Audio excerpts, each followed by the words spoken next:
I met with a husband and wife, and we were talking about molds and health effects that are associated from that exposure.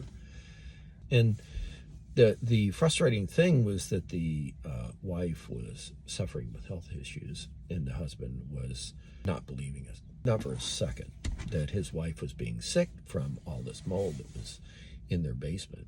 You go downstairs, and it looks like, fur. So I just wanted to debunk something. This concept that mold does not affect a person.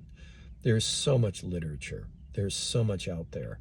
The thing that you need to remember is that the colonies of mold, the actual structure of the mold colonies themselves, they have two chemicals. One is called protease and the other is glucans. And when you breathe these in, because the little branches break off from wind currents, it's really kind of fragile. It breaks off and you breathe that in, you can have a reaction. The seeds, the spores that they create, they sometimes, not all the time, but sometimes they contain mycotoxins. And mycotoxin is a special group of chemicals that are produced by mold spores or mold colonies. And whether or not you have these mycotoxin production, it depends on the growth environment of that the mold colony is sitting in. Not all mold colonies produce mycotoxins all the time. Maybe sometimes, or maybe a pulse of water, maybe not at all because it's in a certain area.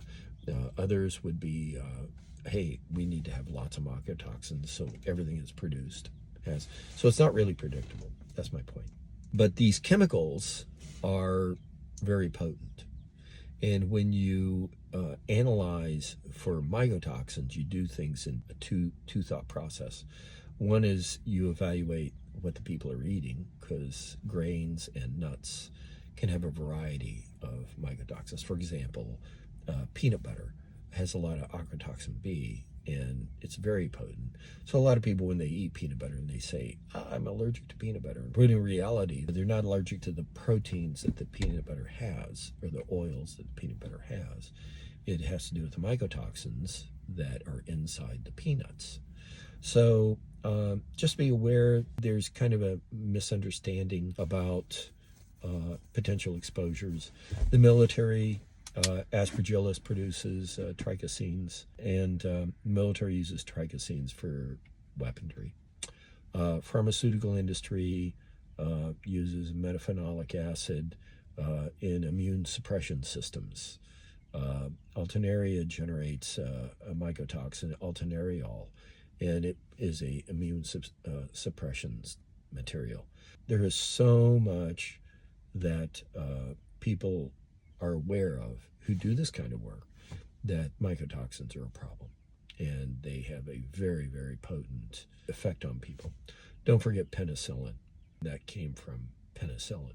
So anyway, I hope this helps. I kind of explained this kind of thing to the husband, and he finally started to grasping that he was just not exposed to this industry and this culture of understanding. And he came around. So hopefully everybody can do that. Bob Bennett, Farsight Management. It's better use Farsight than hindsight.